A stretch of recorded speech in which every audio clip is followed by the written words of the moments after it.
नमस्कार दोस्तों, नमः शिवाय। जीवन ज्योति चैनल में आप सभी का हार्दिक स्वागत करती हूँ। दोस्तों, ज्येष्ठ मास शुक्ल पक्ष की निर्जला एकादशी, इस व्रत को लेकर इस बार बहुत ही ज्यादा दुविधा की स्थिति थी। 17 तारीख या 18 तारीख, मैंने वीडियो में स्पष्ट रूप से बताया है कि हम 17 तारीख को क्यों नहीं रखेंगे और 18 तारीख को क्यों रखेंगे, क्या कारण है कि हम 17 तारीख को यह व्रत नहीं रख रहे हैं। आप वीडियो को विस्तार से देखिएगा, पूरा देखिएगा, सारी बातें समझ में आएंगी। वैसे मैं बता दूं, दोनों ही दिन संपूर्ण एकादशी है और हमें दोनों ही दिन एकादशी के नियमों का पालन तो करना ही है। आज मैं बात करूंगी दान के विषय में। बहुत ज्यादा भ्रम की स्थिति ये होती है निर्जला एकादशी में कि हम यदि निर्जल व्रत हैं, हमें जल नहीं पीना है, तो क्या हमें जल का दान करना चाहिए, क्या हमें अन्य वस्तुओं का, फलाहार का दान करना चाहिए, अन्न का दान करना चाहिए। ये सारी भ्रम की स्थिति है। तो आइए बताती हूँ कि आपको एकादशी पर क्या दान करना है, द्वादशी पर क्या दान करना है। जैसे कि 17 और 18 दोनों ही दिन एकादशी है, तो आप किन किन वस्तुओं का दान करें जिससे आपको अनंत से अनंत गुना पुण्य फल की प्राप्ति हो, और आपको द्वादशी पर अर्थात पारण के दिन किन वस्तुओं का दान करना चाहिए जो कि शुभ फल को प्रदान करते हैं। तो आइए, विशेष रूप से ये वीडियो दान के विषय में होगा। और आप लोग यदि 17 तारीख को एकादशी का व्रत रखते हैं तब भी आपको दान करना है, 18 को रखते हैं तब भी आपको दान करना है, और पारण के दिन तो आपको दान करना ही है, जैसा कि आप सभी लोग जानते हैं। चलिए, ज्येष्ठ मास शुक्ल पक्ष की निर्जला एकादशी पर जो मुख्य रूप से दान का जो सामग्री जो होती है वो क्या है। सबसे पहला तो जल। आप ये बिल्कुल मत सोचिए कि हम निर्जल व्रत हैं, हमें जल नहीं पीना है तो हमें जल का दान नहीं करना है। बिल्कुल करना है। और आप निर्जल रहकर यदि अन्य लोगों को जल पिलाते हैं, जो लोग व्रत नहीं हैं, पशु पक्षी हो या फिर मनुष्य हो, कोई भी हो, ऐसे लोगों को जल पिलाते हैं और स्वयं आप निर्जला व्रत हैं, तो ये तो अनंत गुना पुण्य फल देने वाला कार्य है। और बैसाख और ज्येष्ठ, इस दोनों ही माह में जल का दान विशेष रूप से महत्वपूर्ण माना गया है। कहा गया है कि आप हजारों लाखों का दान ना करें, लेकिन आप जल का दान अवश्य करें।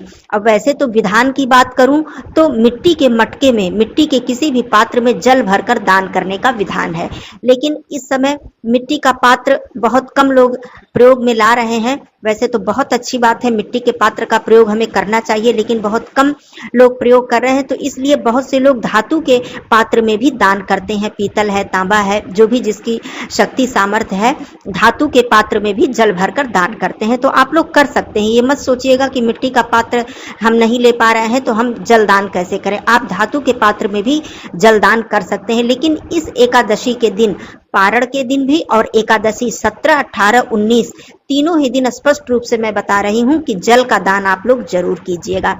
चाहे आप दान के स्वरूप में करें, चाहे आप किसी सार्वजनिक स्थल पर जल की व्यवस्था कर दें, या फिर किसी मिट्टी के मटके में जल भरकर आप किसी मंदिर में ले जाकर रख दें, किसी पशु पक्षी के लिए पानी की व्यवस्था कर दें, किसी न किसी रूप में यदि आपने जल कहीं पर ले जाकर पेड़ पौधे के नीचे रख दिया, वहां पर आकर पक्षी उस पानी को पीते हैं, तो ये भी अनंत गुना पुण्य को देने वाला कार्य है। कहने का मतलब है किसी न किसी रूप में सबसे पहला जल दान आप कीजिएगा। अब दूसरी बात मैं करती हूँ। देखिए, स्पष्ट रूप से बता दूं कि एकादशी पर अन्न दान नहीं किया जाता है, ये आप सभी लोग जानते हैं। अन्न का दान हम द्वादशी पर अर्थात पारण के समय करते हैं, लेकिन उसके बाद भी बहुत ऐसी वस्तुएं हैं जो हमें दान करनी चाहिए एकादशी पर, जैसे कि फलों का दान। अब खास करके ज्येष्ठ मास की बात करूं तो इसमें पानी वाले फल, रस वाले फलों का दान हमें करना चाहिए।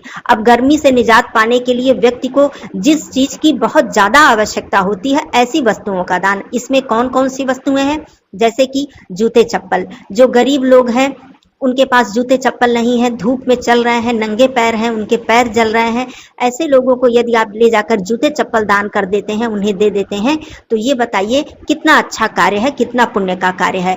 ऐसे लोगों को छाता का दान कीजिए। जो लोग धूप में कार्य कर रहे हों, धूप में उन्हें आना जाना पड़ रहा हो, उनको छाते का दान कर दीजिए।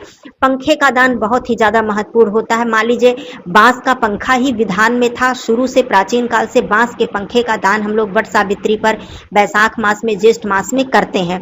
लेकिन बांस के पंखे का प्रयोग अब कम होने लगा है, तो आप चाहें तो किसी ऐसे स्थल पर ले जाकर, जैसे कोई धर्मशाला है, वहां पर आप पंखे की व्यवस्था करवा सकते हैं। जो बिजली वाला पंखा होता है, सीलिंग फैन हो या फिर टेबल फैन हो, आप ऐसे पंखे की व्यवस्था करवा सकते हैं। जब तक उसकी हवा लोगों को लगेगी, इसका पुण्य फल आपको प्राप्त होगा। तो ये दान हो गया। या फिर आप चाहें तो बांस के पंखे का दान तो हम करते ही हैं, आप कर सकते हैं। सूती वस्त्रों का दान, सूती वस्त्र आप लोगों में वितरित कर दीजिए, गरीब लोगों में दे दीजिए, वो पहनेंगे, आपको उसका पुण्य मिलेगा। कहने का मतलब दान की कोई सीमा नहीं है। साथ में कोई आर्थिक मदद, पैसे का दान, रुपए का दान, यह भी दान होता है, आप इसका भी दान कर सकते हैं। मिठाइयों का दान आप कर सकते हैं। तो इस तरह से ज्येष्ठ और वैशाख मास में इन सारी वस्तुओं का दान किया जाता है। अब अन्न को छोड़कर बाकी सारी चीजों का दान आपको इस 17 जून को और 18 जून को करना है। मान लीजिए कोई भी भाई बहन 17 जून को व्रत धारण करते हैं, 18 जून को पारण करते हैं, तब भी आप ये मानकर चलिए कि 18 जून को भी एकादशी है। इस दिन आप बिना अन्न वाली वस्तु का दान कर दें और 19 जून को आप सीधा का दान कर दें, मतलब संपूर्ण अन्न दान कर दें, या फिर ब्राह्मण को भोजन करा दें, किसी गरीब को भोजन करा दें।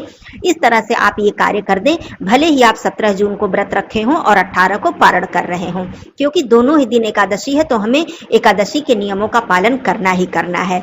अब बात आती है 19 जून को, जैसा कि पारण के समय। अब चाहे आप 18 को पारण करें या 19 को, तो मैंने पहले ही बता दिया, 18 को यदि आप पारण कर रहे हैं तब भी आप अन्नदान 19 को कीजिएगा।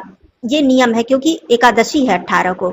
अब 19 को मैं बात करूं पारण के समय की, तो देखिए पारण का जो समय होता है, पारण का जो दिन होता है, ये अपने आप में बहुत ही महत्वपूर्ण होता है एकादशी व्रत में।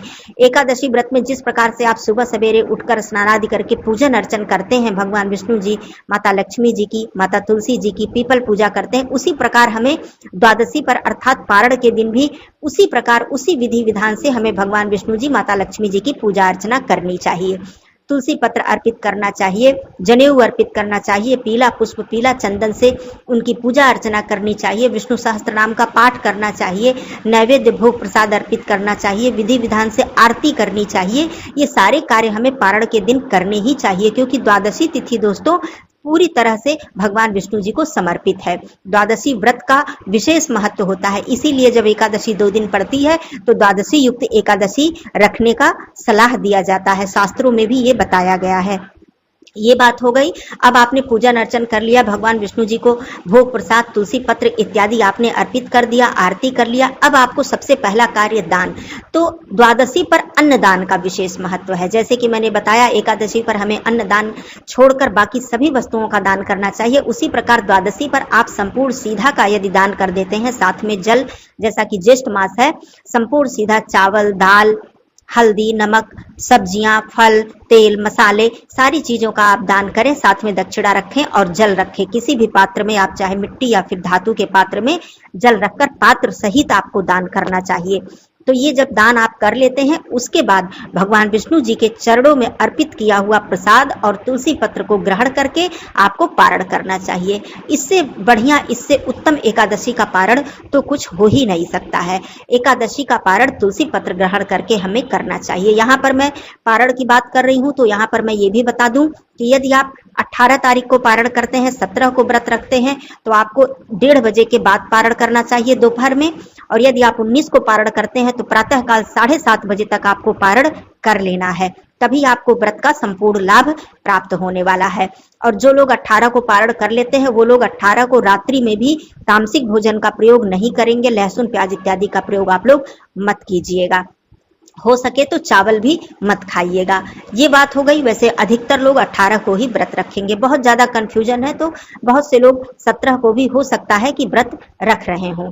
इसमें कोई बहुत बड़ी बात नहीं है, क्योंकि संपूर्ण एकादशी 17 को भी है और 18 को भी उदया तिथि की एकादशी है। तो ये हो गई दान के विषय में बातें। अब दान के साथ दक्षिणा हमें अवश्य देना चाहिए। अब बात आती है दान किसको दें। तो देखिए, जब हम एकादशी पर दान करते हैं, तो ये भगवान विष्णु जी के निमित्त हम दान करते हैं, अपने मोक्ष के लिए, अपने मुक्ति के लिए दान करते हैं।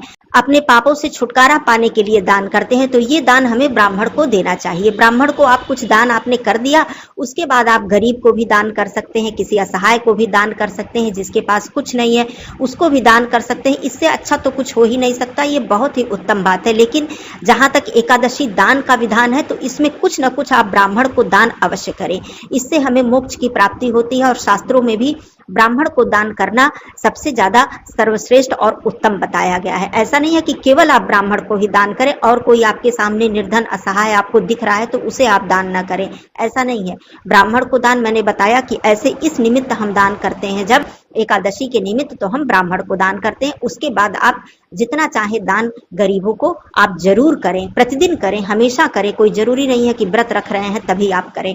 तो ये बात स्पष्ट हो गई कि आपको दान कब करना है, कैसे करना है, पारण के समय क्या करना है और कौन कौन सी वस्तुओं का दान करना है। तो इस प्रकार से व्रत के साथ साथ आप दान करें और भगवान के चरणों में अपना ध्यान लगाएं, पाठ करें, स्तोत्र चालीसा, भगवान विष्णु जी की स्तुति, महामंत्र का जप करें, या फिर ओम कृष्णाय वासुदेवाय हरे परमात्मने प्रणतः क्लेशनाशाय गोविंदाय नमो नमः, इस मंत्र का आप निरंतर जप करें।